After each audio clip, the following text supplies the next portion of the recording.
सुनो, मुझे शॉपिंग जाना है। कब से कह रही हूँ, एक दिन भी नहीं ले जाते।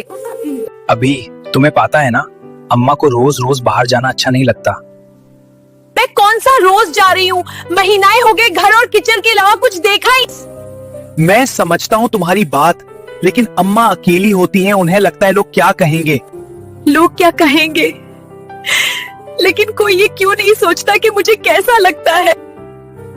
तुम तो घर में खुश रहती हो ना बेटी, तुम बहुत अच्छी बहू हो। अच्छी बहू होने का मतलब ये तो नहीं कि मेरी ख्वाहिश ही खत्म हो जाए। मैं सिर्फ शॉपिंग नहीं मांग रही, मैं थोड़ा सा वक्त, थोड़ी सी खुशी मांग रही हूँ। तुम ठीक कह रही हो, शायद मैं तुम्हें समझ नहीं पाया। मुझे सिर्फ इतना चाहिए कि तुम मेरी बात भी सुनो, सिर्फ अम्मा की नहीं।